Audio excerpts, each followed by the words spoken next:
Good afternoon, everyone. We welcome you today to this special webinar organized by Thalassemics India and Thalassemia Patient Advocacy Group on a very, very important subject, Luspatercept in TDT and NTDT. These are terms I don't need to explain to anyone, and we are all looking forward to hearing our esteemed speakers and our chairpersons today. I hand over now to I invite Mr. Deepak Chopra, President Thalassemics India, to please come and give the welcome address.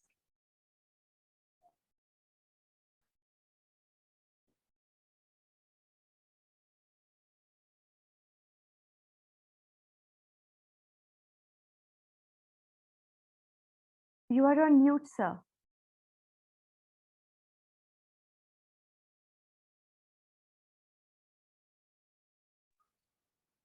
Hello, can you hear me now?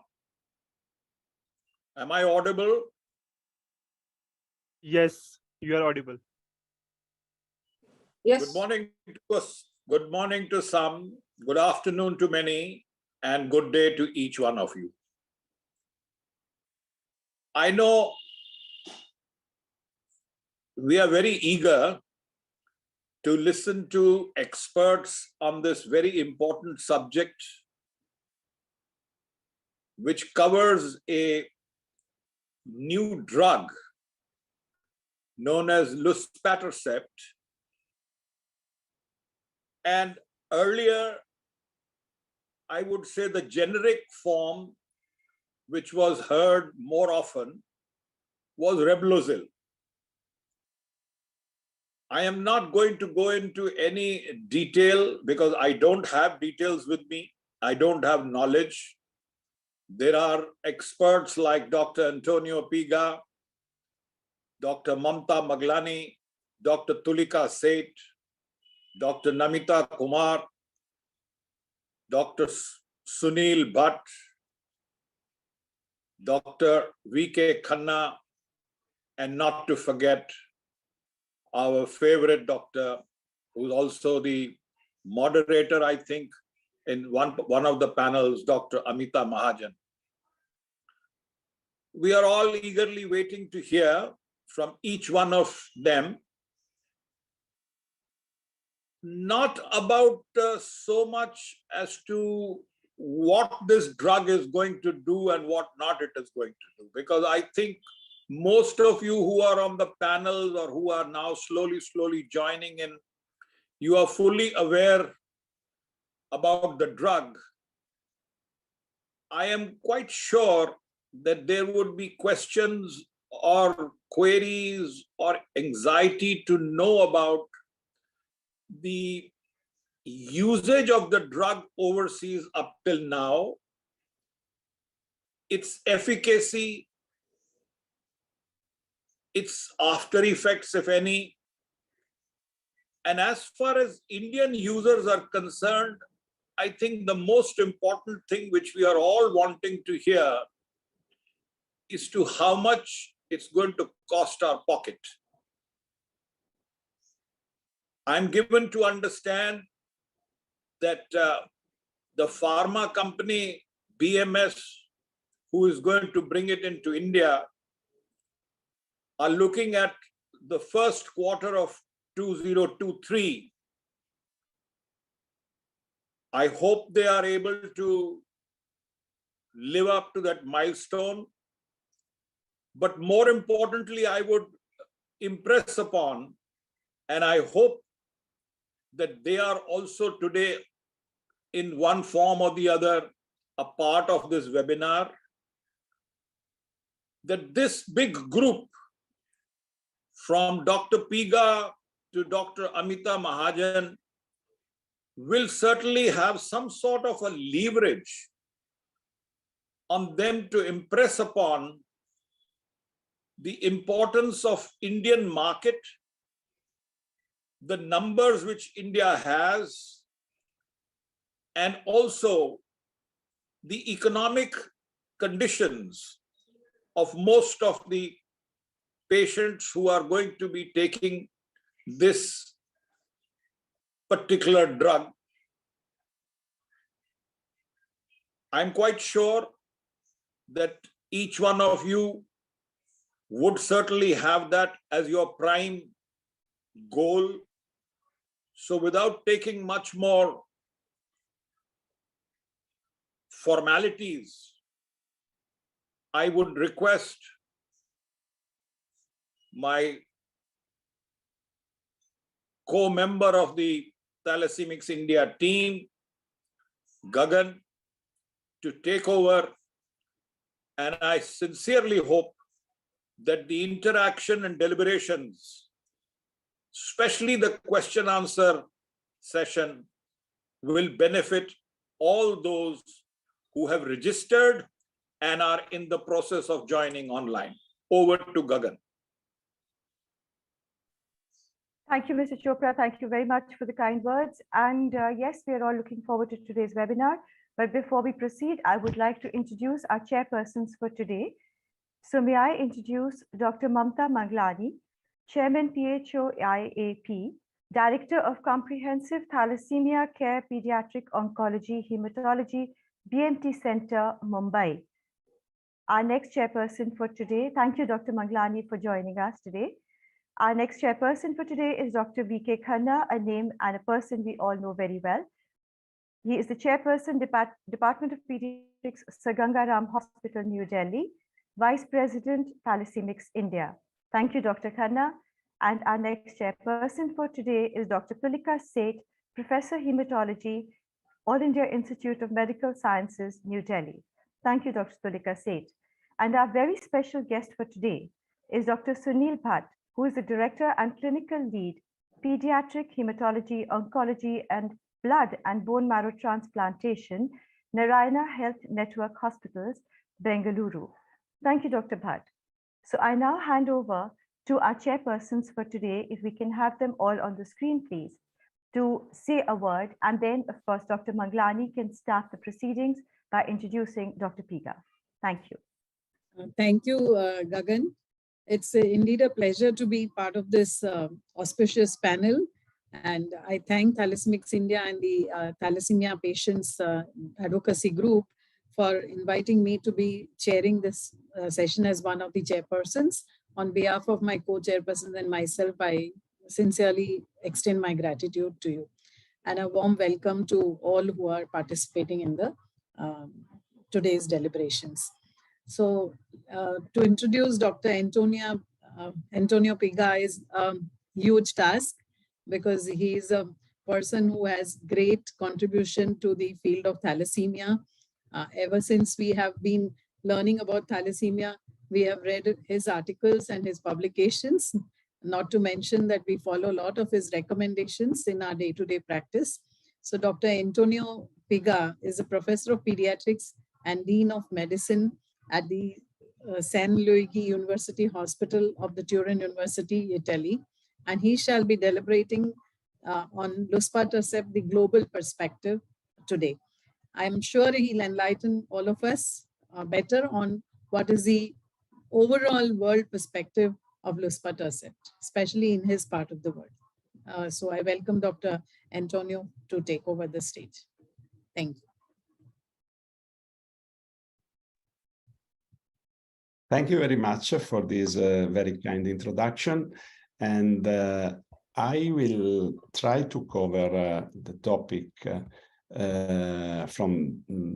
for the global perspective on this new drug, starting from the factory of red blood cell that is a very efficient, in normal people, it's a very efficient factory that produce functional red blood cell, erythrocyte, but is a complicated one. In thalassemia is not efficient. So for thalassemia, the standard treatment in severe cases is to give transfusion, chelation, and supportive treatment. So where are the other treatments for thalassemia?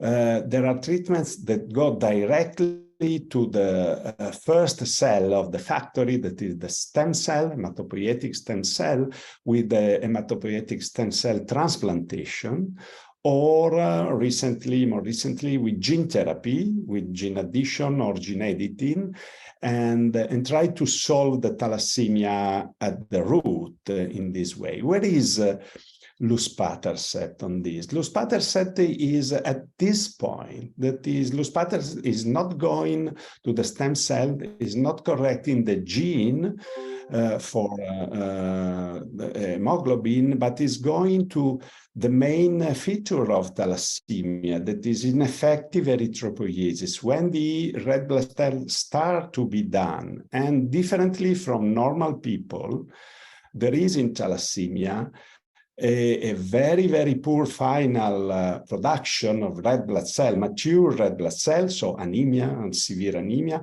but a great expansion of the production with a lot of immature cells produced in the bone marrow that expanded, etc., what you know very well. So where is, why this is? Because in thalassemia, as in a few other diseases, there is an overproduction of these substances that are, let's say, ligands that give the signal to produce a lot, but not to go on with maturation, the final red blood cell.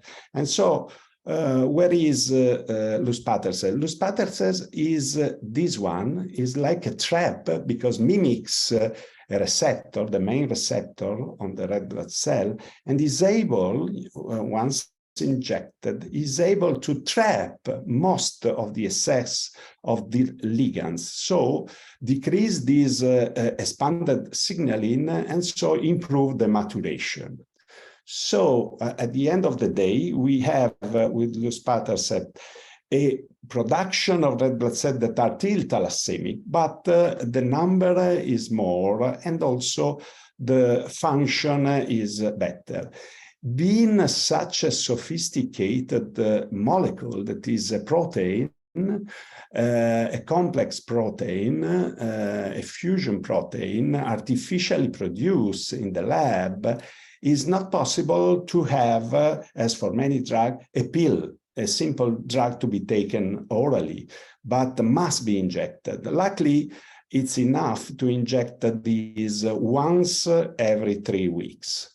And so, which are the results from the clinical trial that is running now since several years on these new drugs? So in thalassemia intermediate, that is patients that do not need the regular transfusion, the results are of this type.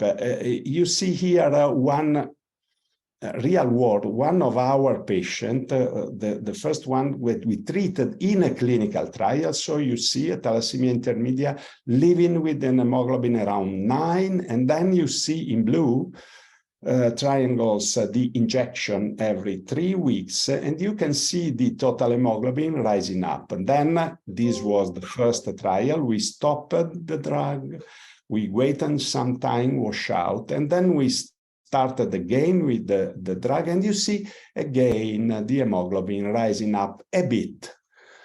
Enough, not enough, it depends on the point of view. In green, you see, we call reticulocytes that are the new produced red blood cell, the new one produced by the patient with thalassemia. So, and you see also the new cells are more than without the drug. This is basically, on the average, the gain in the hemoglobin with luspatercept is this one in thalassemia intermediate. You see 1 gram, 1.5 gram, but you see these bars. We use these bars to quantify the variability from a patient to another patient. So a lot of variability. Patient respond poorly, and other patient responds very well. And we do have many other type of effect on other aspect of thalassemia, but obviously I don't have time to enter these other details. So when we went to clinical trial with a very strong scientific design, that is randomized controlled trial, checking the effect of luspatercept here against nothing, a placebo, a false, a fake drug, you see that this gain of hemoglobin is kept in most of the patient, at least 1 gram on the average, or at least half of the patient, 1.5 grams. This is on the average, but you see that there are patients that respond beautifully, a few, and patients that do not respond at all, a few, again. On long term, what happened? There is a loss of this effect? No, at all. These are the results we published from the clinical trial on long term. And you see here you have 5 years on long term, and you see there is no loss of response. And we have now, the first patient are now 8-9 years taking luspatercept. Just a few patients, the number of those, but there is no trend to lose this effect. And this is the publication that is just published a few days ago. So what's about from clinical trial in transfusion-dependent thalassemia? So it's more complicated in transfusion-dependent thalassemia because we have to go and check the effect on transfusion. So there is a gain in lowering the transfusional need. So we have to measure the transfusional need. This again is one of the first patients we treated. You see transfusion, you see 3 units every 30-something days receiving to maintain a mean hemoglobin around 10. So what happened when we start luspatercept? You see the effect.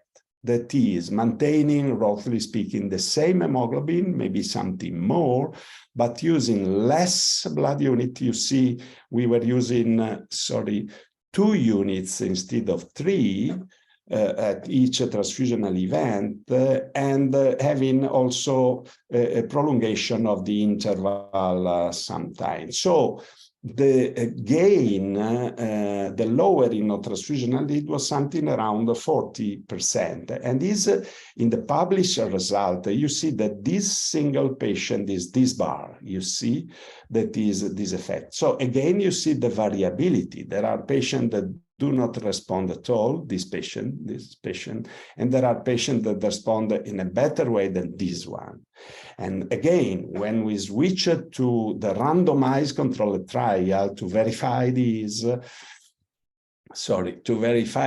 we saw that giving luspatercept in most of the patients, we do have a response. Here you see in dark green a response of more than 50% reduction in transfusional burden, and in light green a response less than 50% reduction. So great variability, but the response is that in comparison with placebo, where you have some response measuring this burden, but just a few patients. What's about the safety of this compound? So you see here again in the controlled trial, the comparison of luspatercept, the most common symptoms and adverse event in comparison with placebo. So patient with thalassemia not taking the drug. And you see headache, arthralgia, bone pain, cold, and dizziness, nausea, etc. You have an effect from the drug, yes, but you may have the net effect looking at the difference in comparison with patients not taking the drug. So there is an effect, but most of these symptoms have a trend to disappear after the first weeks of treatments. So, but this has been the result from clinical trial. What's about the clinical practice? Because to go to the clinical practice is a different way. So there are steps that must be taken. The first, obviously, is the approval. And so we had the first approval of this drug has been years ago. You see, November, 3 years ago, in US. The FDA approved the Luspatercept in US 3 years ago. And then after some months, there has been the approval in Europe for all the European countries by the European Medicine Agency. And but this happened in 2020. In Italy, in example, we do have the approval has been translated on the practical fields only 1 year after that. Then there is the problem of the cost. Are the costs affordable? Which is the cost that is fixed? Just to give you 2 examples. In Italy, the cost is this. You see, this is the cost of each vial that is commercialized, vials of 25 mg and or vials of 75 mg. But what is important, I did here a calculation that is 1 year treatment needs 17 injections. And this is the mean dosage per kilo. So if I take a patient with thalassemia of 50 kilos, in Italy, the price is this one. So a very high price. It's true that the hospital, because we have the drug through our hospital, each hospital, and not the drug shop, there is some discount. But in any case, the cost is high. If we go to the first country that approved, that is US, you see that in US dollar, but now is the same, the cost is double of the, let's say, European cost. But you know that the US, from the points of view of drugs, it's a world apart. That is, the cost, generally speaking, is higher. But if we come, and this is a drug that is not curing thalassemia, is not a drug that given take out thalassemia. If we go to see the first approval we had recently of gene therapy for thalassemia, and this happened in Europe more than 1 year ago, but then the approval has not become real. In US, there has been the approval of the first gene therapy for thalassemia in August this year, and it became the most expensive drug in the world. So thalassemia in US received the most expensive drug in the world. That is one shot, that is gene therapy, and it cost in US 2.8 million.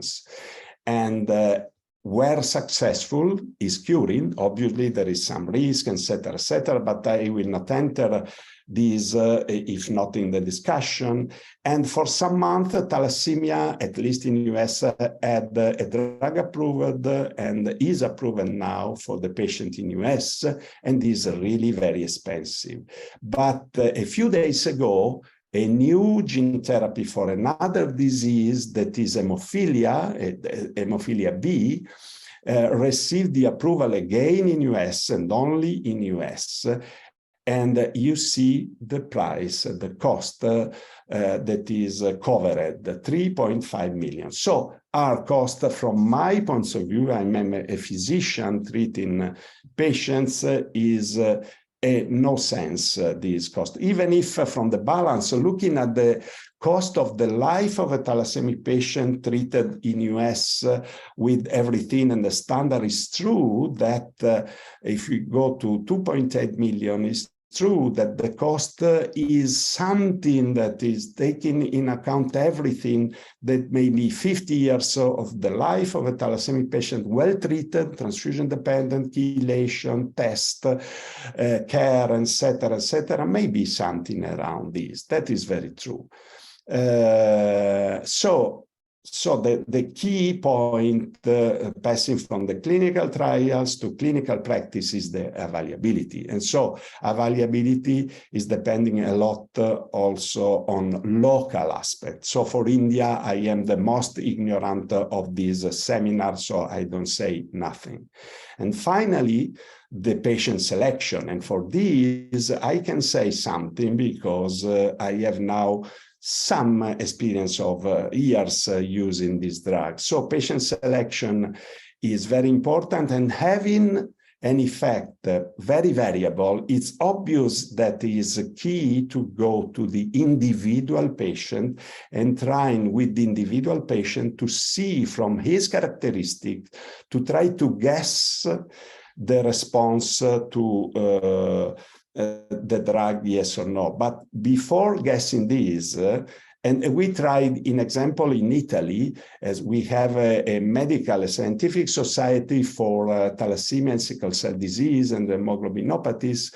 We did, and Dr. Longo in particular, with other experts, they prepare some sort of good clinical practice on Luspatercept with those and on questions and answer from expert on the drug, like this one very simple question, like is there a maximum age limit for prescribing Luspatercept? Yes, no. With obviously answer that is no maximum age limit, or more interesting question like this: the genotype of thalassemia, you know, beta 0, beta plus, etc., is needed or not, where to prescribe, there is no need to have the genotype testing. It's enough to be transfusion dependent, adult.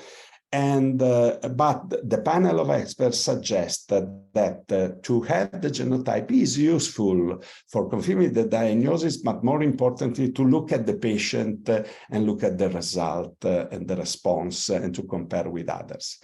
But the first point before prescribing Luspatercept is obviously the safety, as for any drug. So generally speaking, the basic points are that there is no specific contraindication for Luspatercept, but there are special warnings and precaution, because we had a chance of thrombosis, of thromboembolism, that is blood clotting, that is around 4%. So this is the risk, but obviously this risk may be very different in different patients, from patients that have a risk that is by far less than this, to patients that may have a risk that is something like 40%. So if I evaluate carefully my patient and I see with my patient that the risk is something like 40%, I do not suggest the Luspatercept to this specific patient. I say to the patient, no, please, I will not prescribe to you Luspatercept because the risk it's important. Hypertension, same with Luspatercept. You may have some trend, a small trend to rise of the blood pressure, even to hypertension, but I know that in thalassemia there is a trend to hypotension, so low pressure, but again, it's a warning. The same for extramedullary hematopoietic masses that are very, very common in thalassemia. So the risk to have a trend of these masses to rise a bit or rise importantly is this. It's a small risk, yes, but I have to set my individual patient very well before starting and before discussing with the patient, and then discussing with the patient. Obviously, it's a type of drug that must not be used during pregnancy. And so for the adverse reaction, we told, and are not as important as it seemed, are not important. In my experience, are not important. And this is the end of my talk. Thank you very much. Thank you, Dr. Piga, for a wonderfully, lucidly elaborated global perspective on Luspatercept. I'm sure there are many, many questions which will be upcoming later. I myself have a couple of questions, but we'll take them later. I thank you immensely for this wonderful talk that you've delivered. Thank you. Over to Gagan. Thank you, Dr. Mamta, and thank you, Dr. Piga. Over to Dr. Khanna to introduce our next speaker, Dr. Amita Mahajan, please. Our next speaker is Dr. Amita Mahajan. She is a senior consultant pediatric hematology oncology at Indraprastha Apollo Hospital, New Delhi. We all know that she is a very dedicated professional and a very valued medical advisor to Thalassemics India and other organizations like Foundation Against Thalassemia and Can Kids. And she's going to speak on practical considerations on this drug. Now I invite Dr. Amita Mahajan to start the presentation, please. Dr. Mahajan, Thank you, please. Dr. Khanna, for your kind words, and a very good afternoon and namaskar to each and every one of you. I'll just share my slides.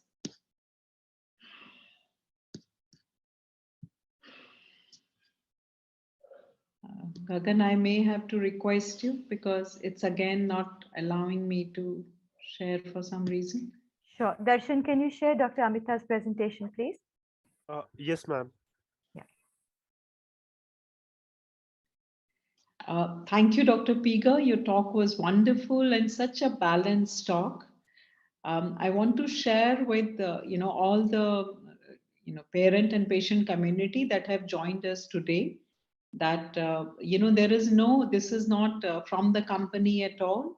We know that the drug is about to be launched shortly in India, and as the patient and parent community in India is thalassemia community is really keeps abreast with all the developments.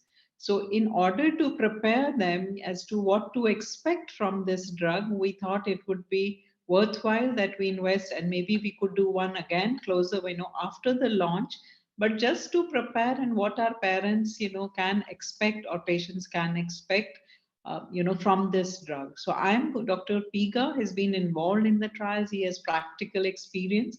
Can I go to the next slide? So in disclosures, we have no conflict of interest with the company, but I do have a disclosure that whatever I'm going to share is from literature in the public domain and speaking to people who have used the drug and speaking directly from inquiries from the company. So we have not yet had a chance to use the drug with us. Next slide.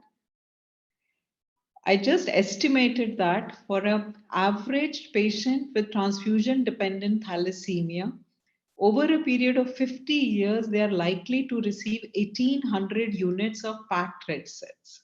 And unfortunately, most of thalassemics are in the part of world where regular access to safe blood we cannot take it for granted.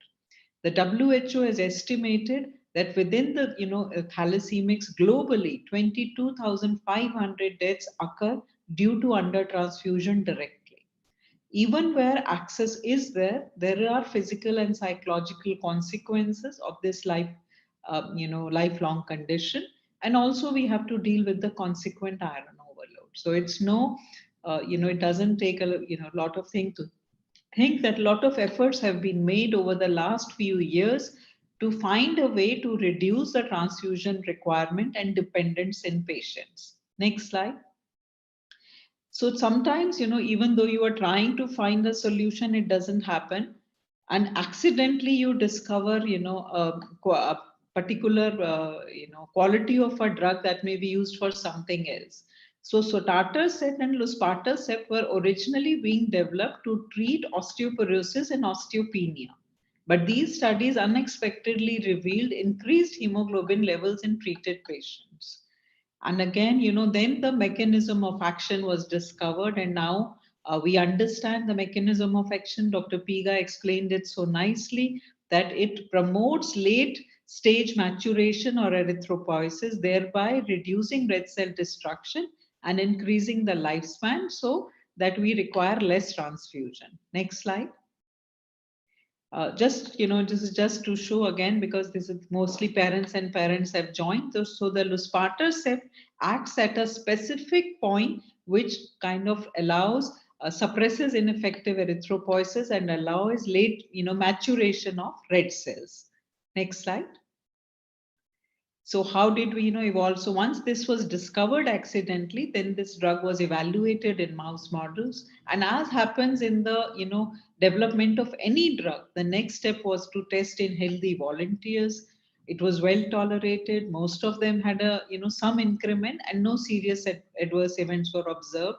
Then it went to a phase 2 study, which means a dose finding study.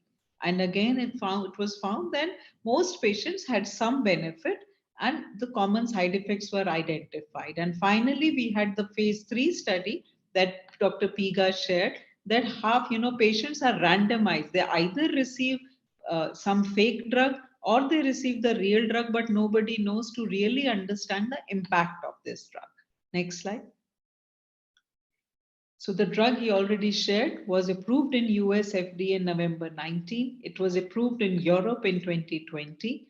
We have the DCGI approval this year. And I think one encouraging thing one can see is the gap between FDA approval and DCGI approval is narrowing, because pharmaceutical industries also recognize that, where the numbers are and where the big markets are. So they are bringing drugs sooner to India than it used to be. So the drug is currently licensed to treat anemia in adult patients, that is over 18 years of age, with beta thalassemia who require red blood transfusions, and also for another indication, low risk myelodysplastic syndrome, but we will be talking only of thalassemia. Next slide. So this is the drug he's already shared. The drug, when it comes to India, will be carrying a different name, but it will have the same strength. It will be just like Exjade was launched in India as Asundra. Reblozyl will be launched, but it will be in the same milligram. Exjade is 500 and Asundra is 400, but these vials will be same. Next slide. This again just shows how, the process, it doesn't happen overnight. It takes time. Lot of safety, efficacy considerations are taken into account. Next slide. So what are the practical issues that we are going to, what the parents would like to, or patients would like to know? Who is eligible to receive this drug? How effective is it? How is it given? How long does it take to know the response? Is there any impact on iron overload? What are the short-term and long-term effects? And in our country, economics primarily drives healthcare, so cost will remain the most important question. Next slide. So at the moment, adults with transfusion-dependent thalassemia who have received at least 2 units in the preceding 8 weeks are eligible to receive a trial of this drug. Patients with E-beta thalassemia who are transfusion dependent were part of the original cohort, and if they are, this category may also be considered.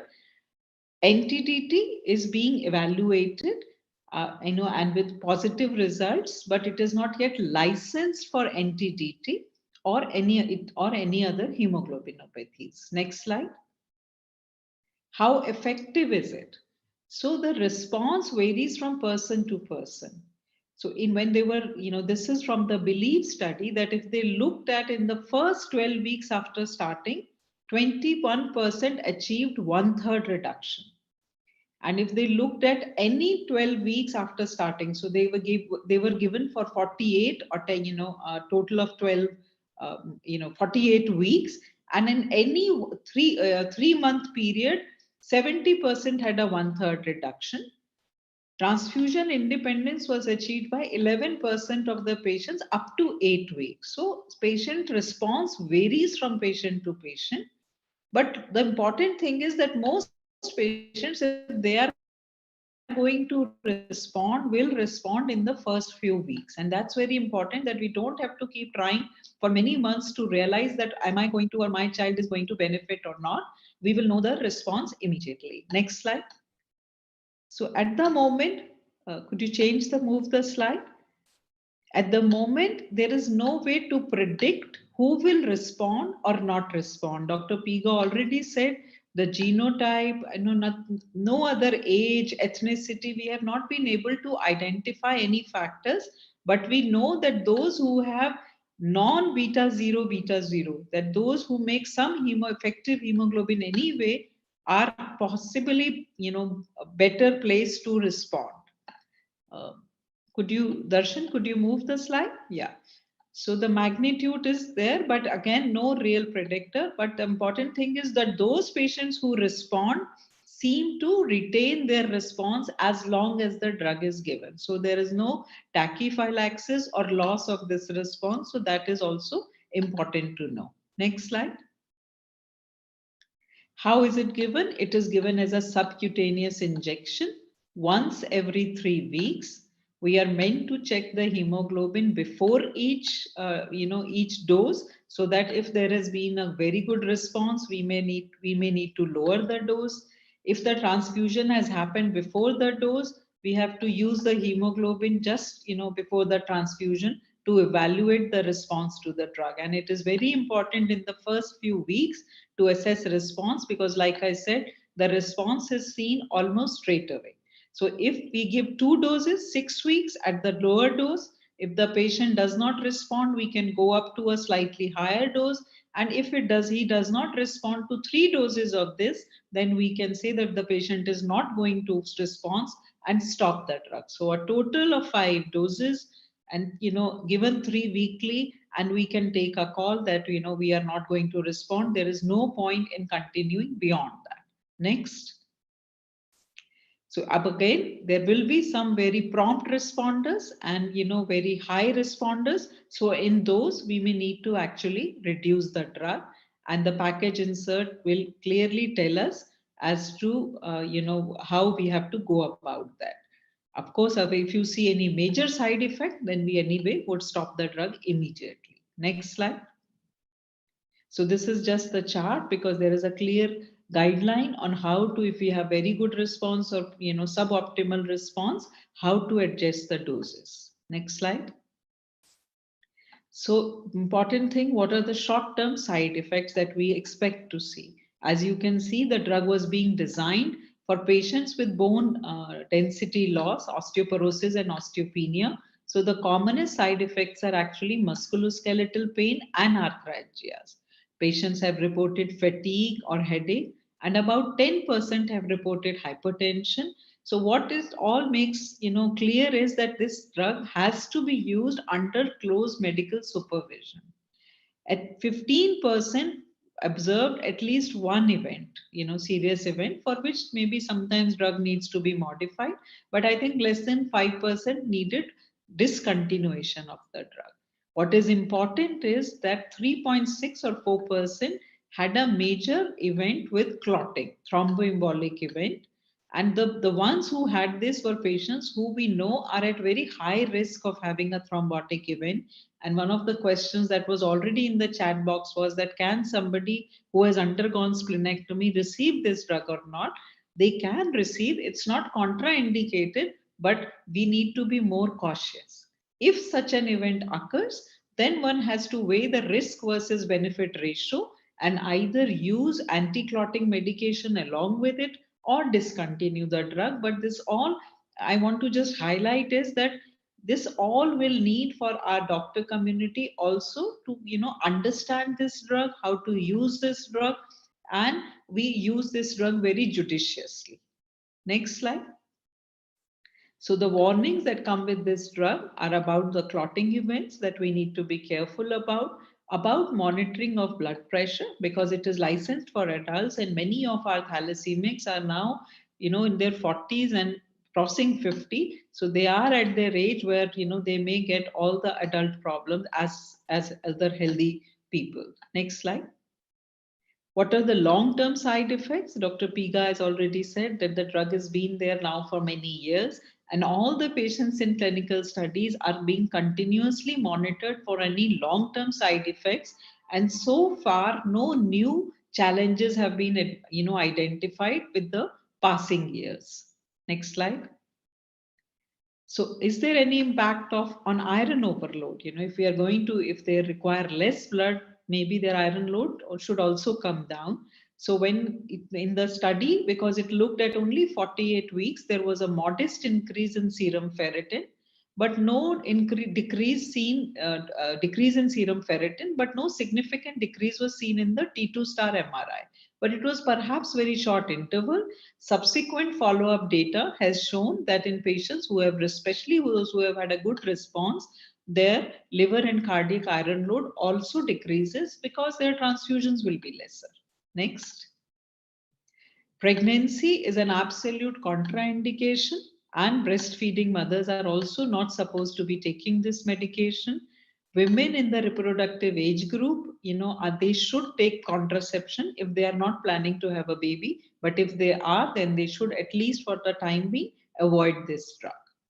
The fertility impact is just very transient, and in the studies that it recovers back to normal within 3 months after discontinuing the drug. Next slide. The drug is to be stored at room temperature for up to 8 hours. It comes as a powder. It has to be reconstituted, and the reconstituted product we should use, as quickly as possible. If, in India, we multi-dose, as we often do for economic constraints, then 2 patients must plan to have it at the same time on the same day, so that they can, maybe have some economic advantage. But the drug is not meant to be, after reconstitution, stored or frozen for the next dose. So I think that's a practical point for patients to remember. And we should not mix with any other medication that you are taking. Next slide. It does not interfere. So whatever your chelation and others, that has to continue. It doesn't interfere with anything. NTDT is again a huge proportion of our patients in our country. A study, beyond study, specifically looked at this cohort, and the results are very encouraging. And we know now that in NTDT, even if we can improve the average hemoglobin by 1 gram per cent, we improve their quality of life significantly. But it is not yet licensed for this indication, and that process is underway, and we will hopefully hear shortly about that. So it does have a role, and we will hear more about licensing in the near future. Next slide. I think I'm just about to finish. What about children? Because I kept repeatedly saying it's for adults. Pharmacokinetic studies are ongoing. The trials for 12 to 18-year-olds are already happening. And once they conclude, then 6 to 12-year also will be evaluated for this drug. But at the moment, less than 18 are not eligible to take this drug. Next slide. So our patients are used to giving Desferal themselves. It is a subcutaneous injections. Can they get it at home? So technically, it is not demanding. But as you can see, because we need to assess response to each dose, it's a new drug even for the doctors. We need to monitor for the side effects. So I would strongly recommend that it is taken under close medical supervision. Next slide. Finally, the cost. The company is not able to disclose a cost to us yet, because it is going to release the drug at the same time in global Southeast Asia. But we know that it will be lower than international prices. It will be marketed under a different name at the same strength. But we have seen, I know this is a difficult molecule, this is not a pill, but imatinib, XJade, many monoclonal antibodies have taught us that we should not really feel disheartened at whatever price it comes at. It is one step forward, and we can only move forward from here. It can only get better. Next slide.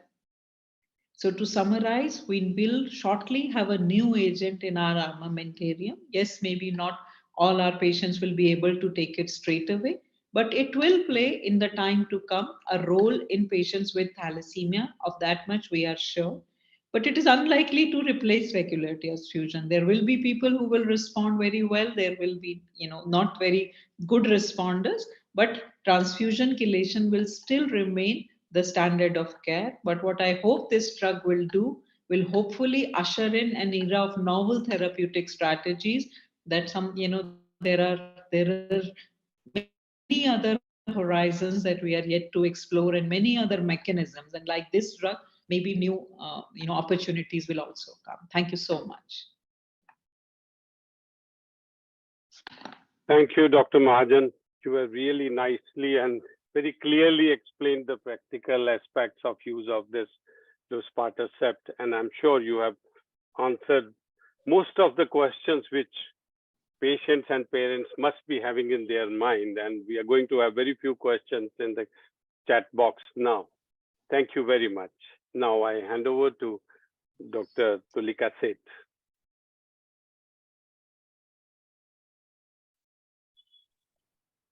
Thank you, everyone. This is indeed a very valuable meeting, and I have the pleasure to introduce Dr. Namita Kumar. As you all know, the patient-directed outcomes and patient voices are very important for us to understand the journey and the needs of patients. And we have an eloquent speaker, Dr. Namita Kumar, who is Head of Communication and Outreach at the Open Platform for Orphan Disease Foundation in Bengaluru. And she is also a patient, and we're very happy to have her here to listen to her. Thank you. Thank you so much, Dr. Tulika. I'll just share my screen.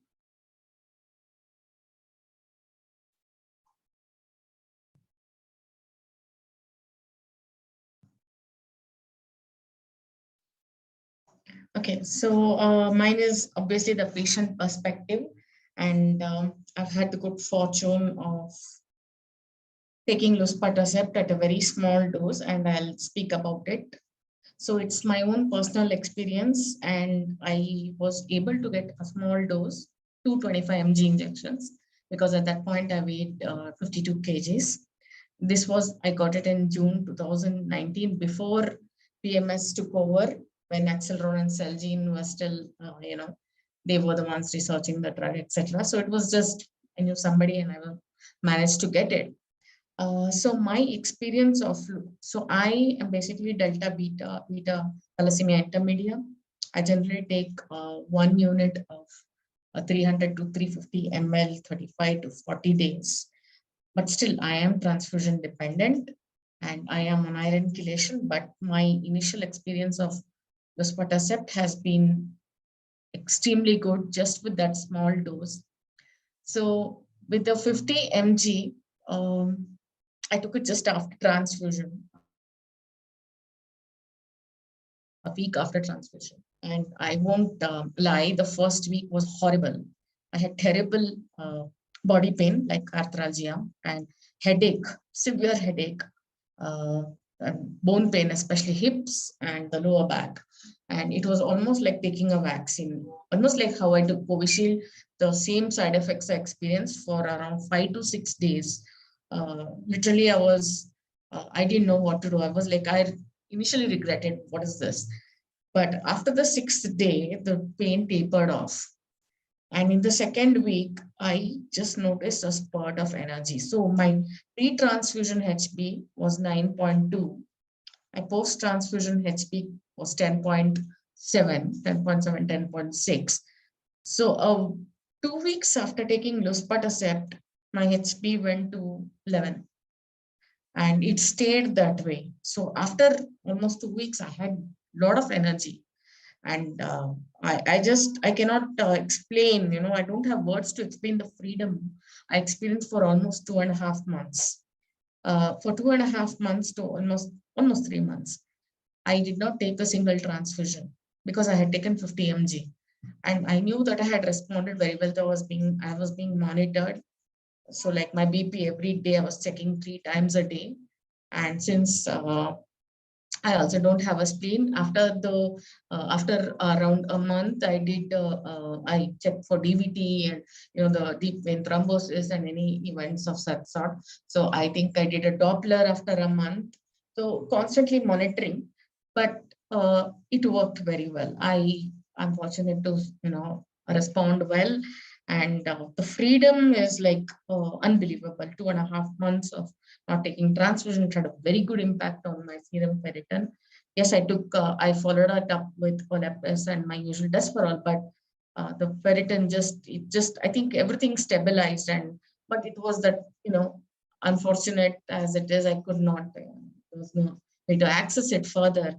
But my initial experience has been just simply great with Luspatercept. I'm very confident that, a lot of us will respond well to this. This is from a patient perspective.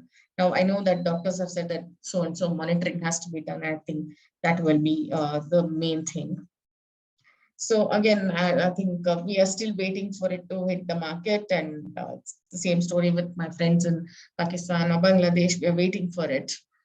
And of course, the waiting game is like it's causing a lot of anxiety for most of us, especially the cost factor and affordability. We have from last 2-3 years, we have been debating what's going to happen. And we have been patient organizations, I know, have been advocating. We actually have to see what the company tags it as. And as Dr. Amita Mahajana said, that the cost will definitely be lower than what it is when you compare it to the US or Europe. So it is, since it's an orphan drug approved for use for disease indication, there may be a chance, I don't know, there may be a chance to negotiate with government agencies to include this as a drug for essential distant thalassemia. And it's a big question mark. See, NHM is providing free iron, supposed to provide technically free iron chelation medicines for patients with thalassemia, but it remains to be seen, if they will provide it free of cost for at least some patients. We don't know that. That's another big question that's been coming up in patients' minds. Like, if this drug is indeed going to improve the quality of people's lives, is there a way to advocate for it? And we hope that, all thalassemia patient groups will join, advocate, lobby to provide luspatercept to at least those few patients who can tolerate and respond effectively. And improving health outcomes for a small group of patients will mean they will be better productive citizens who can contribute to the nation. And I think that should be a talking point, at least for a small group, if the NHM or any of the government agencies can sponsor. We don't know. We are yet to see once the drug hits the market, that's when we'll be able to understand better how to go about things. So again, I think the doctors have already spoken about the set of risks and side effects. So each of us are though we may have similar genotypes, so phenotypes are definitely, we'll respond differently. I respond blood positive, but some may not be able to tolerate the drug, and some may, many of the patients in the US have publicly shared their stories of how luspatercept has worked or not worked for them. So some of us particularly remember Maria's story of severe extramedullary hematopoiesis leading to back pain and other complications. So this may or may not happen with everybody, but I think whichever new drug we are taking, again, our doctors know best. There is a risk versus there is a benefit. So because Maria has openly shared her story that the marrow hyperplasia, whatever she experienced, EMH, led to her bone density becoming.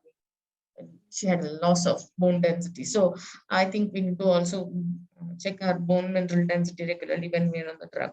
So after the 3 or 4 months, I did check I did my BMD DEXA. There was no change. So I did maintain and monitor some of the parameters. So for me, I don't know, as a patient, the best is the freedom. Best part of luspatercept is freedom, and venipuncture every month or every 15 days. So luspatercept is given in the skin of the upper arm, thigh, or stomach. And so again, the studies indicate 58 out of 153 patients remain transfusion free for 8 weeks. And my own experience was almost 2.5 months, almost 3 months without worry. And in those 3 months, I didn't worry, when is my next transfusion? When am I going to take it? When am I going to plan for it? I really don't have words to tell you the freedom I experienced that short time. Other bonus, so no iron overload. So 3 months, almost 2.5, 3 months of no transfusion, no iron overload. And for me, just the ferritin just came down. Of course, I took Olaptase, usual Olaptase for 1 month. And I did do the test for all, but at the end of the 3 months without transfusion, ferritin came down to 330 from 1,100. And for me, this was another big bonus. So I think it will, if we get it, some of us, and tolerate it well, monitor all the parameters, it's going to improve our long-term health outcomes. It's a relief from getting the puncture every month or every 15 weeks. And certainly it can reduce the iron chelation dosage, at least for the E-beta and people like me with intermedia. And again, the risk of transfusion hemosiderosis will be very much reduced. And I felt it improved my energy because that level remained for 2.5 months.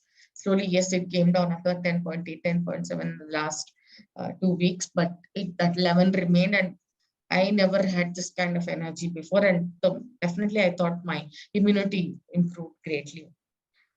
So the biggest freedom I had in that time was to undertake so much more physical activities, which I had never done this before. So I went on 2 major trekking trips and climbed a peak without getting tired, and I can't imagine that today on transfusions. I can't do that at all. That period was like just, I cannot try to, as I said, I don't have words. So I want this kind of freedom for the entire patient community. And I can hope that, we'll unite and fight for a basic health right to get this new therapeutic. And of course, we'll have to come together, set aside our difference, and the economics have to be worked out. And I hope the government agencies will, at some point in time, will be able to advocate, lobby, and let them know that there is a drug which can improve our lives. So I think gene therapy, I believe, at least in India, I don't know, minimum 5 to 8 years, at least we have a hope, which is something new. And of course, it won't replace transfusions, because after that, we will be needing a certain transfusions in that 1 year or something, but whatever, it reduces the transfusion, and we have a hope. So tomorrow is Universal Health Coverage Day, so we have the right to access newer therapeutics, and hopefully we'll work out how we can all access Luspatercept. Thank you. Thank you so much, Dr. Namita. It was very important for us to understand your patient perspective, and you spoke very eloquently about your experiences with Luspatercept. And I think we all need to heed that call to action and to get to the dream of universal access, especially to this product. Thank you. I hand back to the organizers. Thank you. Thank you, everyone. And we now move on to the much awaited session, which is the discussion and question and answers. So I request our backend team to now have everybody visible on the screen. And those that are sitting backstage, if you have a question, please, if you just raise your hands, you'll be on the screen, or maybe we can have them on the screen. I think it will probably be better, Darshan, Priyanshi, if we can have everybody on the screen. And yes, yeah, the floor is open. There are Gagan, two can I start for Dr. Piga because he has to leave early? Yes, there are 2 questions in the backstage. I think that's for Dr. Piga. I'll just quickly say them, and then Dr. Mamta, you can take them on, please. One is a question that came from Raju Arora. He's a parent. Is the drug suitable for 21 years old girl whose spleen has been removed long ago? And the second question is, are we doing something about the cost? So now there are no other questions. Over to you all. Yes, for the age and the spleen removed, the answer is yes. It's true that there is some trend in predicting the result, saying that if the spleen has been removed, a positive response is a bit more likely, but it's just a trend. From the, we say, statistical point of view, there is no difference of spleen out. And for the age is fine. So the answer is yes. And I guess that the second question is not for me. I think that Dr. Amita or, Amita can take it later. So for Dr. Piga, I had a couple of questions. One is that, have there been any animal studies to really look for teratogenicity related effects? Yes, obviously there has been. And as the international standard to do this test and to look, and this drug may be teratogenic. Obviously, the doses that have been used in these experiments are by far higher than the equivalent dose we are using with our patient. But in any case, prudently, it's better to know that this drug must not be used at all during pregnancy, obviously.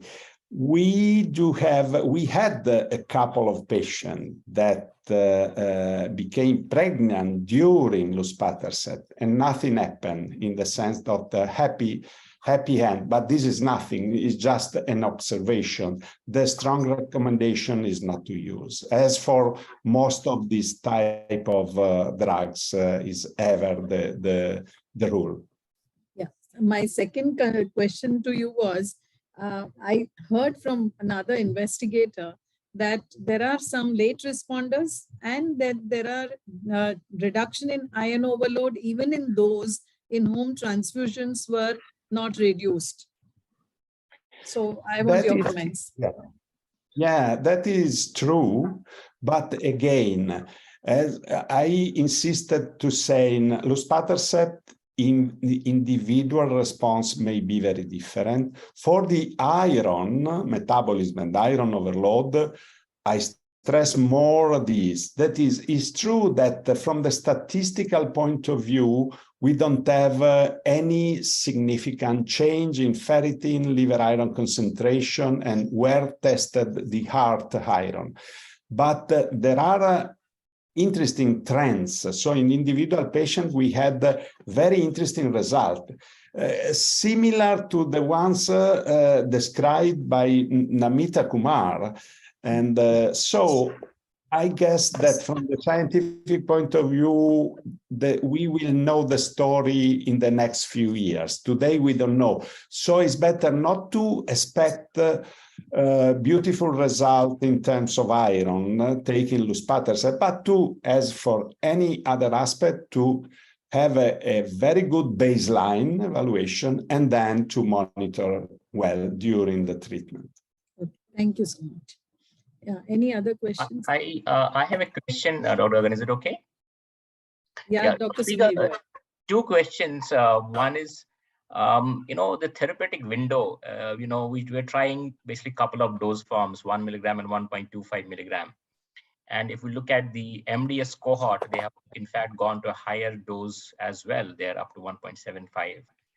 So I wanted to understand the thought process and also, some rationale of why we are not attempting a higher,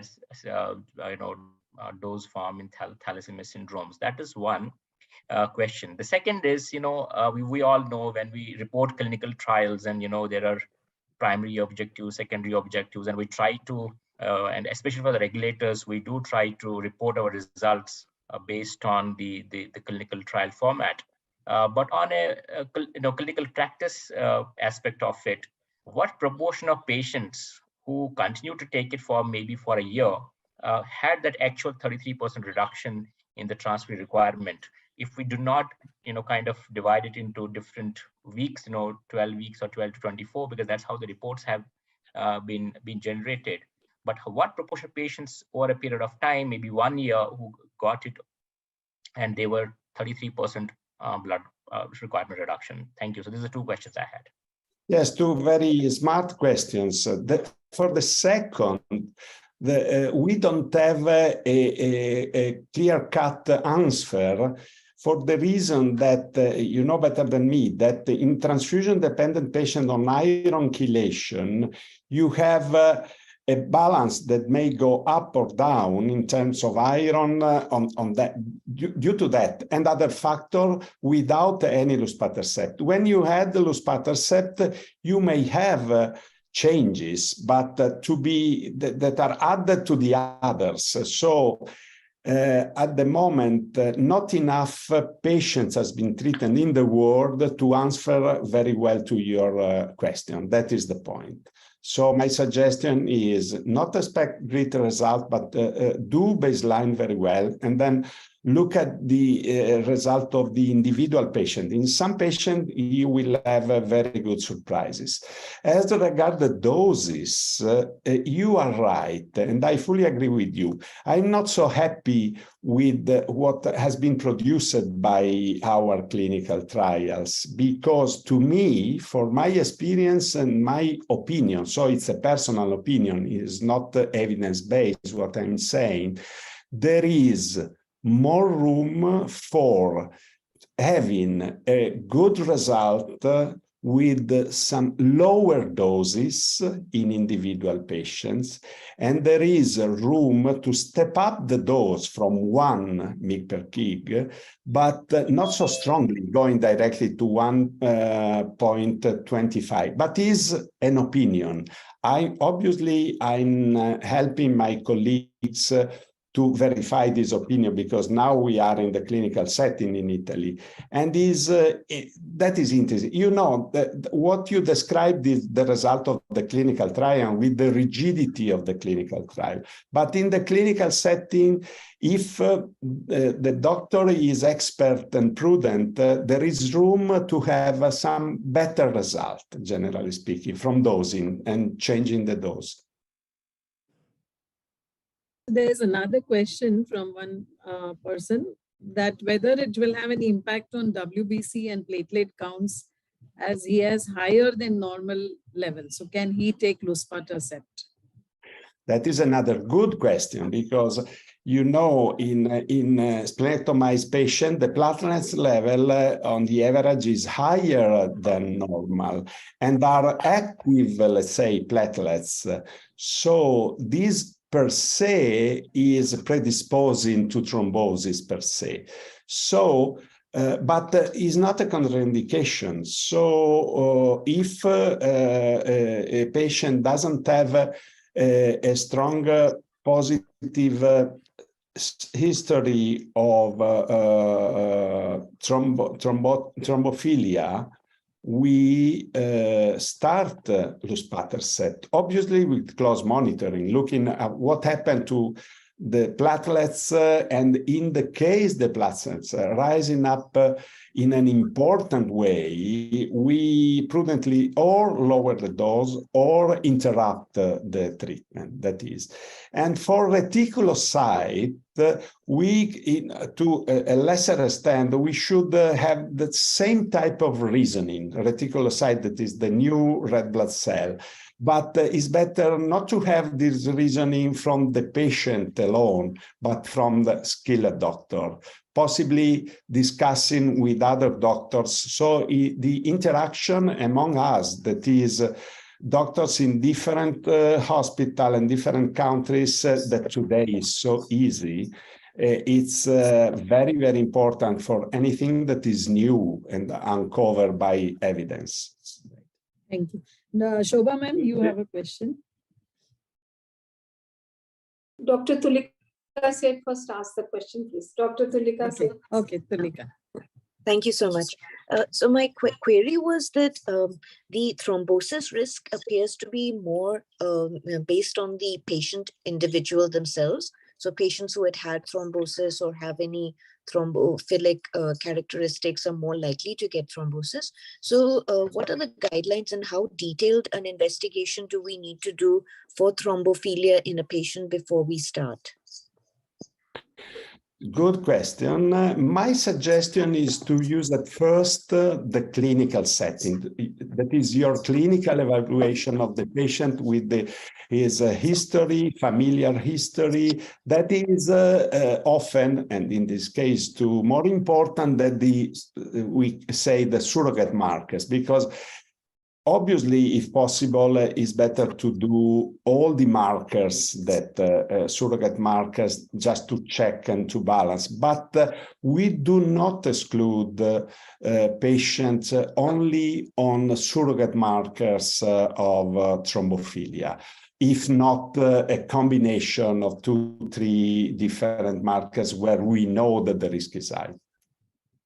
No, can I ask one question, just an extension of this, Dr. Piga, that if there is any history of thromboembolic event, would you try this drug?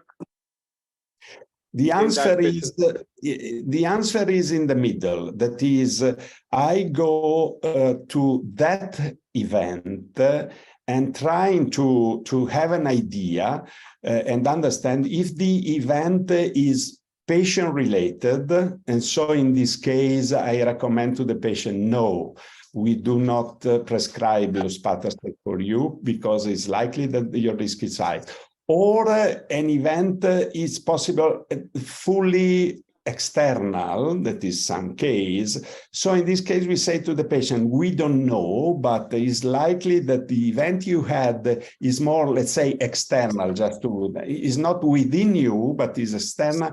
So let's prudently try to start luspatercept. So the answer is a bit different in different, but in most of the cases, obviously, it's internal, so we do not recommend.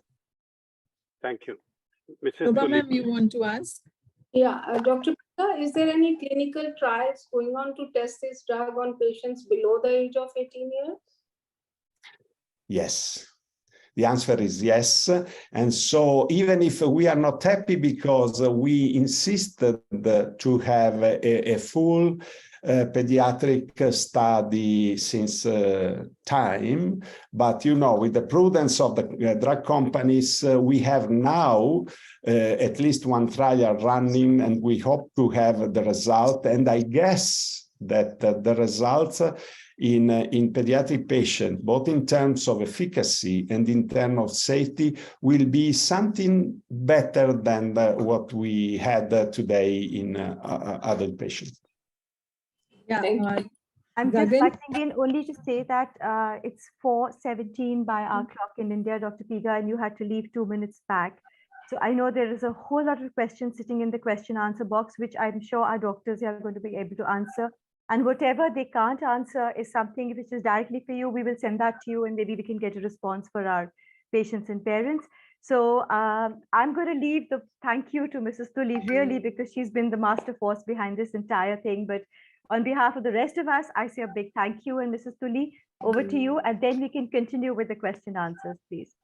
I will be, of course, coming in the end after Dr. Sunil Bhatt to give my formal vote of thanks. But since Dr. Piga has to leave, so a very special thanks to you, Dr. Piga.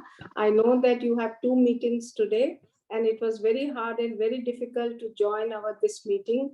And your presentation has been excellent in a very simple language for patients and parents. And we do hope that this drug comes up soon in our country, and we'll have many more meetings with you later in future to know more about this. Thank you very much for joining us today. Thank you. Thank you for you. I apologize for this, to have to leave, and thank you for your attention, and very good luck for the availability of this drug. Thank you very much. Bye-bye. Thanks. And the webinar continues. Back to Dr. Amita, Dr. Mamta. Dr. Mamta, you've got all the questions in front of you. So we'll go to the next question. Yes. Does hemochromatosis hinder the effect of luspatercept on bone marrow? Amita, you could take now the questions. So, I mean, it has not been really evaluated in detail because, as you can understand, the patient who was selected for the studies were all more or less optimally managed patients. So, and it was a prerequisite that they have a normal liver function. So, no patients with very severe hemochromatosis have actually been tried. So, we don't know that. And I think that was something that will come from the real world data. I tried to ask the company because we do have a system of phase 4 studies that after the marketing, where the drug is already in the market, if they have some information on this, but there isn't a formal phase 4 study ongoing. So this is something that we will have to find for ourselves because a number of our patients may be in that category. Thank you. Jivesh has asked, Dr. Mamta, can I ask one? Yes, yeah. Carry on, please.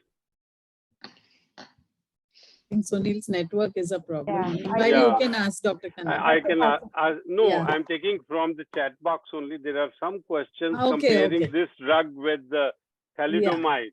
They say that it's a cheaper drug and it has been tried in children and it works similar to this drug. Why? And both the drugs can have potentially serious side effects. Why try this new drug when we already have thalidomide? Dr. Amita, please. Sir, no, it's exactly for that reason that a multi-centric study on thalidomide is ongoing. I mean, Dr. Mamta is a part of, her center is a part of that. We are participating. because the ground realities in India do demand that, and we maintained it for a long time, that anecdotally there were wonderful responses attributed to thalidomide. Unfortunately, it was never evaluated in a formal, the way it should have been. And belatedly, we are trying to do that attempt and answer this, because this multicentric study that is ongoing is, to my mind, the largest prospective study in the real world, where we are trying to do it as honestly as possible, and we will know that answers. But yes, I guess there will be room for thalidomide, there will be room for Reblozyl, because there is no magic bullet for, so it will be different strategies that will work for different patients. And hopefully we will find a way, even in thalassemia, to personalize medicine based on responses, patient choices, and patient disease profile or biology of the disease in that patient. So it is one more addition, but we are evaluating thalidomide, and hopefully we'll be able to share at least to a certain extent that answer. From So in your fact- experience, Dr. Amita, do you think thalidomide might come? So far, So whatever the preliminary reports that you have gone through. Sir, again, we are identifying, excellent responders, just like Reblozyl almost. And our own reservations about thalidomide have been about the toxicity profile. Yeah. So again, the study that is doing is trying to monitor very actively the side effects and also the efficacy. But yes, we are seeing unique patients that are really their transfusion interval has gone down. But I think it will have its own place. Whether this study will be the final answer, I don't know.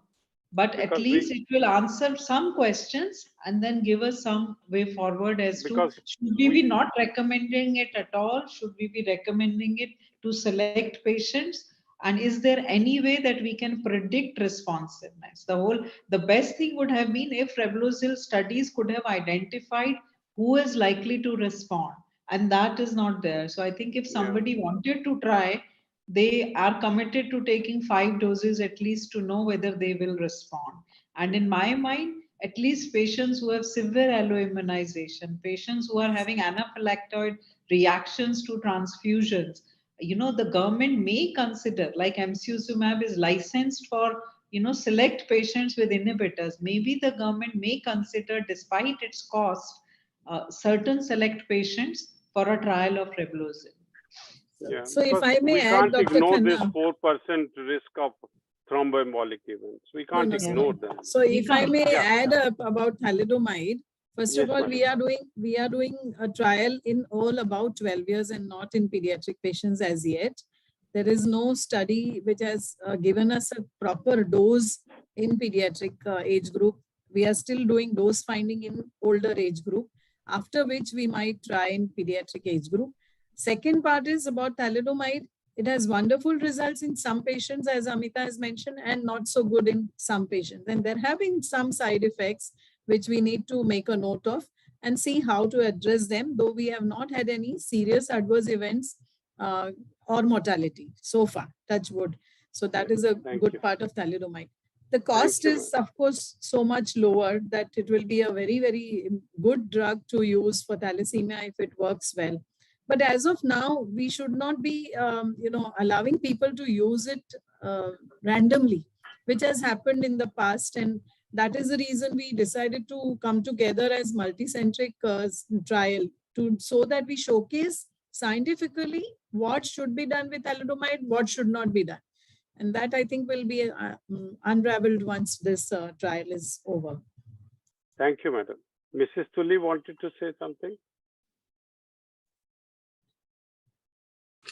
It's for the, of course, the Indian experts now.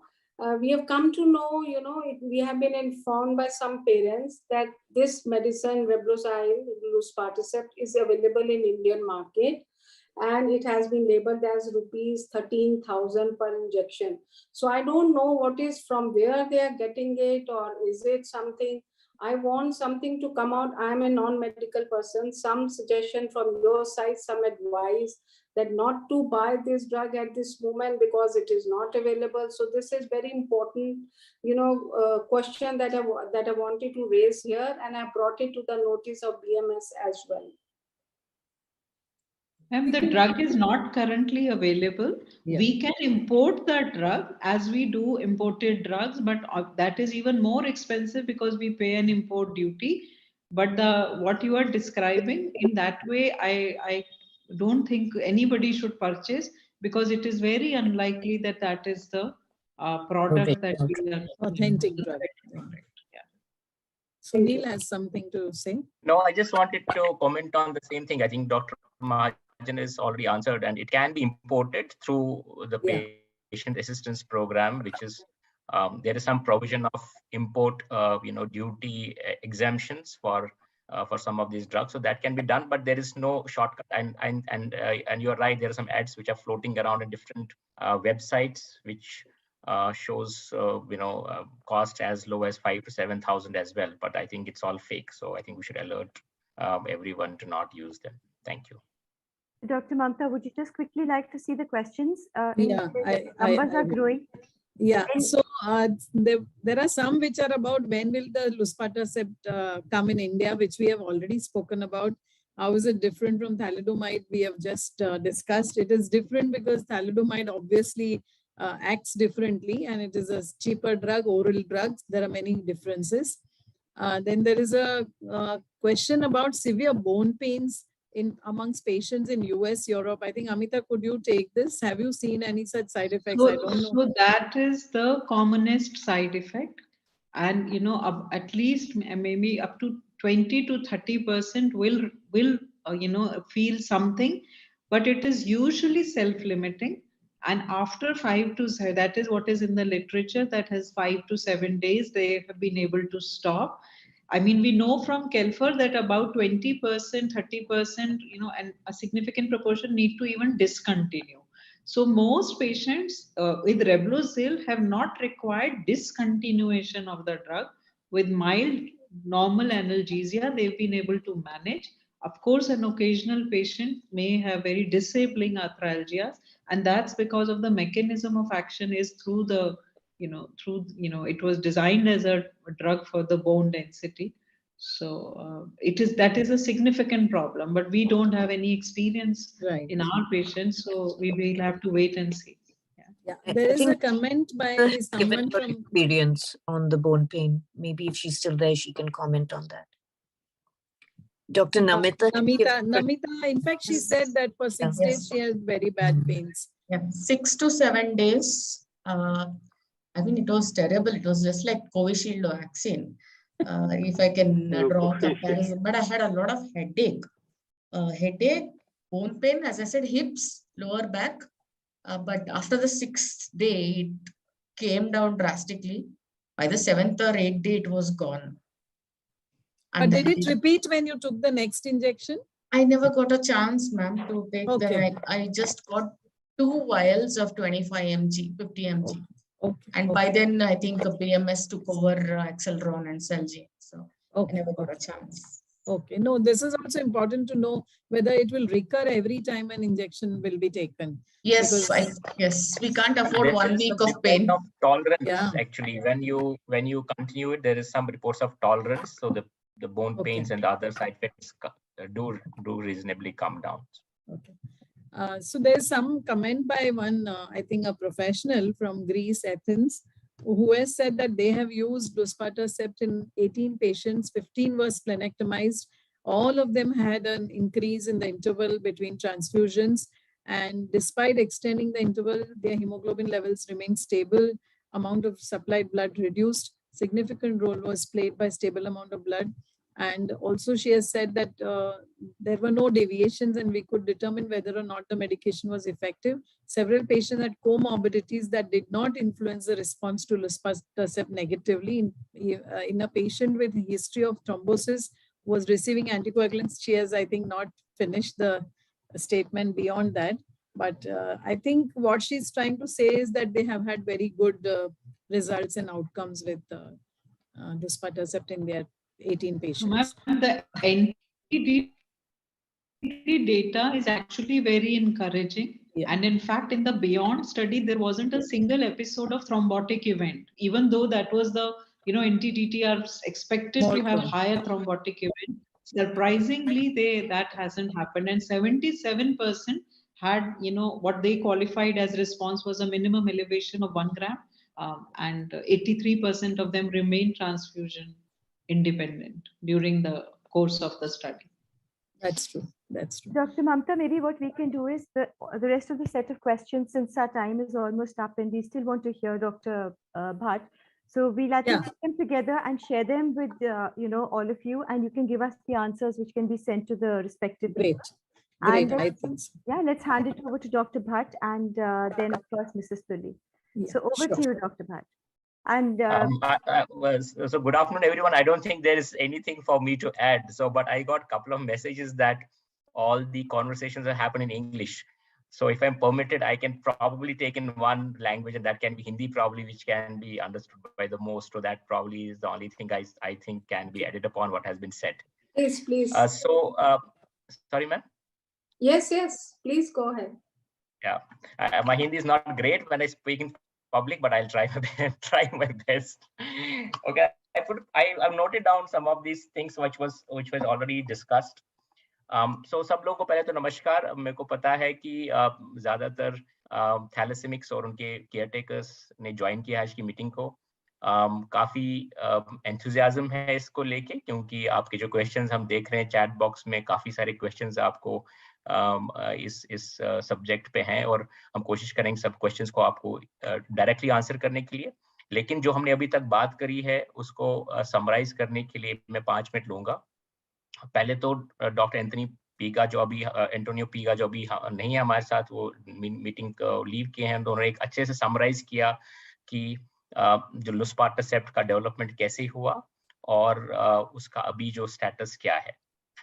Doctor महाजन ने काफी practical aspects discuss किए, और special practical aspects में हमारी country में क्या impact होगा जब ये दवाई अवेलेबल होगी.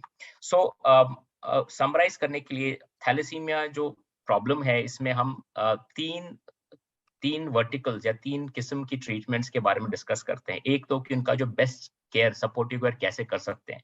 सो ब्लड ट्रांसफ्यूजन और किलेशन जो है वो अभी भी थैलेसीमिया बच्चों के लिए जिनको ब्लड ट्रांसफ्यूजन लगता है वो बेस्ट सपोर्टिव केयर है, मतलब वो पूरा पिलर है ट्रीटमेंट का. दूसरा जो एस्पेक्ट है कि इसको परमानेंटली क्योर कैसे कर सकते हैं, और क्योर के लिए डॉक्टर पीगा ने जैसे हमको चार्ट दिखाया था, ट्रांसप्लांट या जीन थेरेपी क्योर करने का एक ऑप्शन है.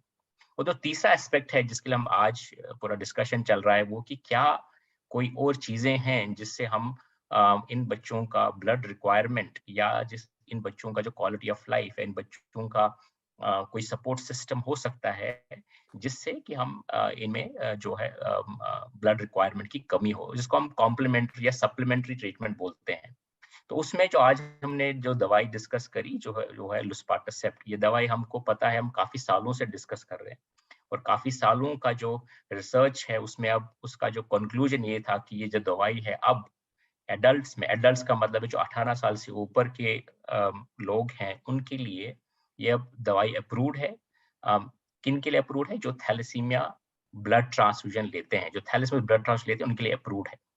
हमने ये भी डिस्कस किया कि जो ब्लड ट्रांसफ्यूजन नहीं लेते हैं, जिसको हम नॉन ट्रांसफ्यूजन डिपेंडेंट थैलेसीमिया कहते हैं या थैलेसीमिया इंटरमीडिएट कहते हैं, उसके जो इनिशियल रिजल्ट्स हैं वो काफी एनकरेजिंग है. उनमें भी लुस्पाटरसेप्ट से फायदा होगा. ब्लड ट्रांसफ्यूजन रिक्वायरमेंट जो है कम, अनफॉर्चुनेटली उनको ब्लड ट्रांसफ्यूजन नहीं मिलता है, लेकिन उनका जो रिक्वायरमेंट है, हीमोग्लोबिन का जो इंप्रूवमेंट है वो बेशक होगा.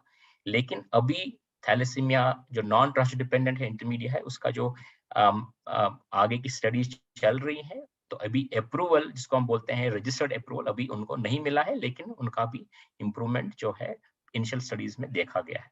तो अब हम वापस आते हैं ट्रांसफ्यूजन डिपेंडेंट थैलेसेमिक्स में, जिनको ब्लड ट्रांसफ्यूजन की जरूरत पड़ती है. तो उसमें जो लुस्पाटरसेप्ट का क्या रोल है और कैसे दे सकते हैं, उसके क्या हमको प्रिकॉशंस लेनी पड़ेंगी.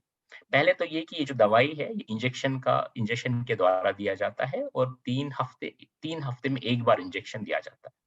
पहले एक छोटा डोज दिया जाएगा 1 मिलीग्राम पर केजी के हिसाब से. अगर उसमें कोई इंप्रूवमेंट नहीं आती है तो ये डोज हम बढ़ा सकते हैं 1.25 मिलीग्राम पर केजी तक भी जा सकते हैं। लेकिन अगर किसी का 5 डोज तो कोई इंप्रूवमेंट नहीं आता है, तो ऐसा एक्सपेक्टेड है कि इसको, ये जो थैलेसीमिक जो पेशेंट है, इसमें एक्सपेक्टेशन नहीं है कि इंप्रूवमेंट होगा, तो इसलिए हम इसको उसके बाद और कंटिन्यू करने की कोई जरूरत नहीं है। दूसरा जो है, जिन लोगों में इससे इंप्रूवमेंट आएगी लुस्पाटरसेप्ट से, ये देखा गया है कि उनका जब हम कंटिन्यू करते हैं इंजेक्शंस, उनका जो रिस्पांस है वो कंटिन्यू करता है। ऐसा नहीं है कि उनका 2 महीना 3 महीना रिस्पांस आया उसके बाद रिस्पांस आना बंद हो जाता है। मोस्ट ऑफ द जो पेशेंट्स है उनका रिस्पांस जो है वो कंटिन्यू करता है जब तक उनको लुस्पाटरसेप्ट इंजेक्शन दिया जाता है।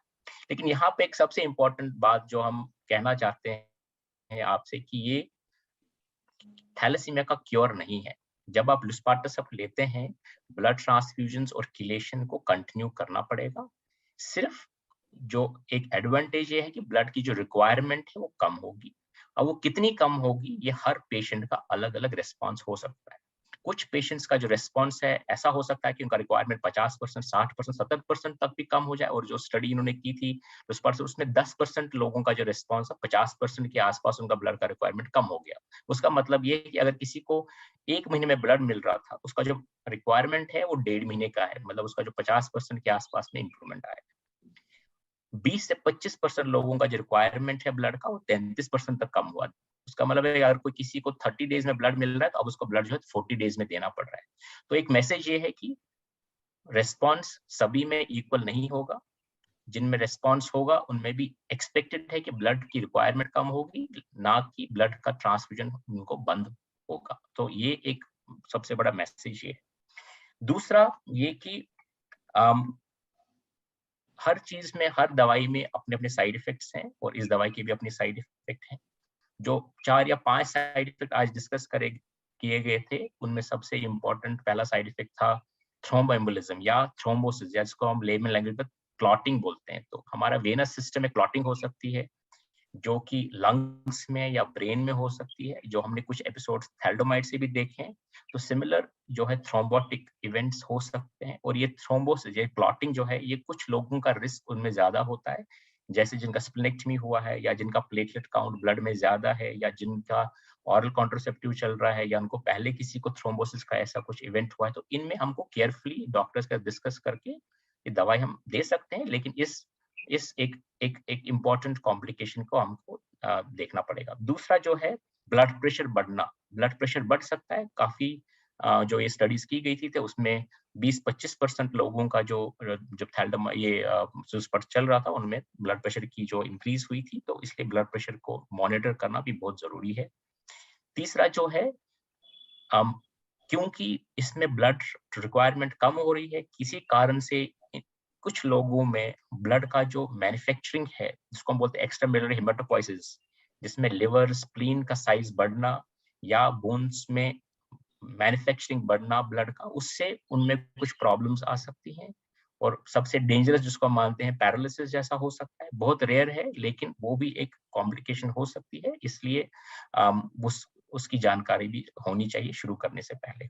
प्रेगनेंसी और ब्रेस्ट फीडिंग में ये दवाई नहीं यूज कर सकते, क्योंकि इसका जो साइड इफेक्ट प्रोफाइल है अभी प्रेगनेंसी और लैक्टेशन, या जिसको ब्रेस्ट फीडिंग बोलते हैं, इसमें अभी स्टडी नहीं किया गया है। और जो एनिमल एक्सपेरिमेंट से देखा गया कि शायद फीटस पे या शायद बेबी पे, गर्भवती महिला पे उसका इफेक्ट हो सकता है। तो वो एक इम्पॉर्टेंट मैसेज है एडल्ट्स के लिए, जो अपना प्रेगनेंसी प्लान करना चाहते हैं या ऑलरेडी प्रेग्नेंट है, तो ये दवाई शुरू ना करें। कुछ और साइड इफेक्ट्स हैं जो इतने सीरियस नहीं है, जैसे headache, bone pains, joint pains, या नौशिया का फीलिंग होना। ये साइड इफेक्ट्स देखे गए स्टडीज में, लेकिन ये साइड इफेक्ट्स इतने सीरियस नहीं है। और ये देखा गया कि जब हम दवाई कंटिन्यू करते हैं तो साइड इफेक्ट्स का जो प्रेवलेंस कम होता है। तो इन समरी, क्योंकि साइड इफेक्ट प्रोफाइल भी है और पेशेंट टू पेशेंट वेरिएबिलिटी है, तो ये दवाई हमेशा आपके हेमेटोलॉजिस्ट या आपके जो थैलेसीमिया के जो स्पेशलिस्ट है, जो आपका ट्रीटमेंट करते हैं, उनके बिल्कुल क्लोज ऑब्जर्वेशन में लेना चाहिए। और बहुत ही केयरफुली इन सब चीजों को हमको फॉलो करना चाहिए। ये भी हमने डिस्कस किया कि क्या हमको दवाई शुरू करने से पहले ये पता चलेगा कि किसकी रिस्पांस हो सकती है, किसका रिस्पांस नहीं हो सकता। अभी तक कोई ऐसा मैकेनिज्म नहीं है देखने के लिए कि कौन से पेशेंट्स में रिस्पॉन्ड होगा, कौन से में नहीं होगा। तो इसलिए ये जब शुरू करेंगे इन पेशेंट्स को 4-5 डोजेस के बाद ही हम ये डिक्लेयर कर सकते हैं कि क्या किसी एक पर्टिकुलर पेशेंट में कंटिन्यू करने की इसकी जरूरत है या नहीं है। लास्ट जो क्वेश्चन था वो सबका आपकी काफी आपने चैट बॉक्स में भी डाले हैं, वो है कॉस्ट को लेकर और अवेलेबिलिटी को लेकर। अभी ये जो इंजेक्शन है अवेलेबल वेस्ट में अवेलेबल है, यूरोप में अप्रूव्ड है, यूएस में अप्रूव्ड है, तो हम इसको बाहर से अभी इंपोर्ट कर सकते हैं। अभी ये इंडिया में फ्रीली अवेलेबल नहीं है। इंडिया में रजिस्टर हो चुका है, इस साल 2022 में रजिस्टर हो चुका है, लेकिन अभी मार्केट नहीं हुआ। मार्केट का मतलब अभी अवेलेबल फ्रीली नहीं है। हम होप करते हैं कि जनवरी या फरवरी में जो कंपनी इसको मार्केट कर रही है हो सकता है इंडिया में इसको अवेलेबल करे। हमारा ये भी होप है कि ये दवाई जब इंडिया में मार्केट होगी इसका कॉस्ट इंटरनेशनल मार्केट से कम होगा, क्योंकि कॉस्ट जो है बहुत ही प्रोहिबिटिव है। हम डॉक्टर पीगा ने हमको एक स्लाइड दिखाई थी जहां पे उन्होंने दिखाया था कि जो यूएस में कॉस्ट है 1 साल की ट्रीटमेंट 50 किलो के पेशेंट के लिए वो $124,000 $124,000 विच इज वेरी एक्सपेंसिव। और उन्होंने ये भी दिखाया था कि यूरोप में उसकी जो कॉस्ट है ऑलमोस्ट 50,000 यूरो पर ईयर की कॉस्ट है। तो वो हमारे कंट्री के लिए, हमारे पेशेंट्स के लिए बिल्कुल अनअप्रोचेबल है। लेकिन हम लोग सब, आई थिंक डॉक्टर नमिता ने एक अच्छा सा एक स्लाइड शो किया था कि क्या आप लोग उसके लिए कुछ कर रहे हैं। हम लोग सब काफी इनडायरेक्ट डायरेक्ट प्रेशर्स डाल रहे हैं जिससे कि हमारे पेशेंट्स को, जैसे नोवार्टिस ने एक्सजेट कॉस्टुंडा में लॉन्च किया था, वैसे ही कुछ अरेंजमेंट अगर वो करके इसका कॉस्ट काफी रिजनेबल लाएं तो उसका, बट अभी कहना मुश्किल है कि क्या कॉस्ट होगा, क्योंकि कंपनी ने भी डिक्लेयर नहीं किया है कि कॉस्ट इंडिया में क्या होगी, और जब लॉन्च होगा तो तब we will have to see. So I think ये summary था पूरा जो हमने आज डिस्कस किया। और thank you very much Thalassemia India first of all to have a session like this. I think it was a very well conceived and well required session, because I think there has been a lot of buzz in the patients and the families about the excitement of the new drug, and rightly so. And it's very good to prepare ourselves, both doctors, the patients, and the caretakers, and you know, when it's available, so that we are ready to launch, and we are also ready to you know, extend this help to as many patients as possible. So thank you for having me. Thank you. Thank you, Sunil. Wonderfully concluded with all the points covered very nicely, and Hindi में बोलने के लिए शुक्रिया, क्योंकि patients समझ पा रहे हैं अभी. Thank you. Back to Gagan. Thank you very much. So I now request Mrs. Tuli to now come and give the formal vote of thanks for today. So before I give formal vote of thanks, मैं 3 चीजें कहना चाहूंगी। एक तो ये पहली drug है जिसके बारे में अभी ड्रग आई नहीं है, इंडिया के अंदर अवेलेबल नहीं है, कॉस्ट का पता नहीं है, और उसके ऊपर इतनी चर्चाएं हुई हैं। किसी भी कॉन्फ्रेंस देख लो, चाहे फिजिकल मीटिंग हो चाहे वर्चुअल मीटिंग हो, तो हमारा डायरेक्ट मैसेज जो है बीएमएस के लिए है कि आपको एशियन कंट्रीज के लिए, मैं इंडिया नहीं कह रही, you have to keep a special price for the thalassemics, whether it is major or intermediate later on, you know, so that most of our patients can make use of that. And then another thing for my patients and the families is, मैंने बहुत सी इसके ऊपर international meetings attend की हैं, और उसमें से जो मुझे ज्ञान और नॉलेज मिली है, तो मैं उसमें सबसे ये सुनती हूँ डॉक्टर से कि अब ये टाइम आ गया है कि हमें सबसे पहले तो अपने आप को गुड हेल्थ में रखना है। कोई भी नई ड्रग आएगी या कोई भी नई, अगर आप जीन थेरेपी की भी बात करते हो, जीन एडिटिंग की बात करते हो, या किसी को इवन बोन मैरो के लिए भी, हमको सबसे पहले अपने आप को बेस्ट ऑफ द हेल्थ में रखना है। उसके ऊपर आपका फोकस बिल्कुल नहीं हटना चाहिए, फोकस वहीं पे होना चाहिए। जैसे जैसे टाइम बदलेंगे, जैसे कोई नई चीजें आएंगी, हम कभी 1970s में सोच सकते थे कि हम यहाँ पे 2022 में बैठ के एक ऐसे ड्रग के बारे में बात करेंगे जिससे कि हमारा ट्रांसफ्यूजन का गैप हो सकेगा? मैं तो बिल्कुल ड्रीम भी नहीं कर सकती थी। So my message to all my thalassemics and all the thalassemia family is, our focus has to be on our child's health. उसका ट्रांसफ्यूजन किस टाइम पे कराना है, मीन ट्रांसफ्यूजन, उसका हीमोग्लोबिन कितना होना चाहिए, उसका किलेशन सीरम फेरेटिन कितना होना चाहिए, हेपेटाइटिस के बारे में उसको सेफ ब्लड देना चाहिए एंड ऑल दैट। फिर जैसे जैसे चीजें आएंगी तो उसके हिसाब से हम आगे चलेंगे। So now it's time, we have come to the close of the today's webinar on Luspatercept, and I have been given this told to extend my formal vote of thanks on behalf of Thalassemics India and Thalassemia Patients Advocacy Group, of which Namita is already here as a speaker, you know. So I formally like to extend my heartfelt gratitude. That's the word I always use, because it's coming from here, to all my chairpersons and the speakers, Dr. Antonio Piga, Dr. Mamta Manglani, Dr. V.K. Khanna, Dr. Tulika Seth, Dr. Sunil Bhatt, Dr. Amita Mahajan, and to our very special patient speaker, Dr. Namita A. Kumar. We are so grateful to each one of you for sparing your valuable time on a chutti day like Sunday. And in future, I will keep it in mind not to trouble you and keep it on a holiday, and try to keep it on other day, you know, not to disturb you. And our special thanks to our supporting friends as always, Narayana Health and Cipla Company. And thanks Showcase Events, Gagan, my colleague, and Manage Health Foundation for organizing this event in a very professional and beautiful manner. So she takes away a lot of my, you know, worries and all that by arranging everything at the last minute. So lastly, I thank all the participants who have joined us. And I asked Gagan just a few minutes back that how many of them are here. 310 had registered, but we have 2 platforms. And the total people who are here who are attending and listening to this talk on the webinar is 226, which is a very good number. And I hope that you will take you have taken and you have learned more about this drug. As I said, this is a drug. जब मेरे से पीछे मैं पिछले हफ्ते किसी के साथ बैठी तो उन्होंने मुझे कहा एक वर्ड में बताओ इस ड्रग के बारे में, मुझे कुछ पता नहीं है. मैंने बोला एज ए पेरेंट अगर मुझसे पूछोगे तो एक अद्भुत ड्रग है ये मेरे लिए, एज ए कि मेरे बच्चे के लिए अगर मैं अफोर्ड कर सकती हूँ और अगर उसको सूट की तो उसका ट्रांसफ्यूजन गैप पड़ जाएगा. Like Namita said, freedom, you know, that's the word, that's the catch of the day, you know. We'll have freedom from the daily breaks or the monthly visits to the hospitals and all that. हमारा iron overload कम हो जाएगा. And we all hope that we will meet again and discuss about this as this drug is available. We'll have new challenges as Dr. Amita has said. और मैं वो comment उस पर नहीं करना चाहती हूँ, पर मुझे मालूम है कि किस तरह से सिलेक्टेड पेशेंट्स के ऊपर वो स्टडी की गई है. So we have to take everything in the positive manner. From today onwards, while thanking each one of you once again with my folded hands on behalf of Thalassemics India and TPAG, and I thank each one of you because you're always there with us. You are the ones, when I look at the adult patients, you know, I always first remember you people and then, you know, thanking you, and then look at the adult patients because they are the ones from whom you have taken care of them, and that is why it's because of all of you that they have been able to grow up and, you know, doing very well in there. Of course, it's a challenge because इतने हमारी country में patients हैं कि हम चाहते हैं कि हम सब तक पहुंच पाएं और वो भी उसी तरह तरक्की करें जैसे कि और कर रहे हैं.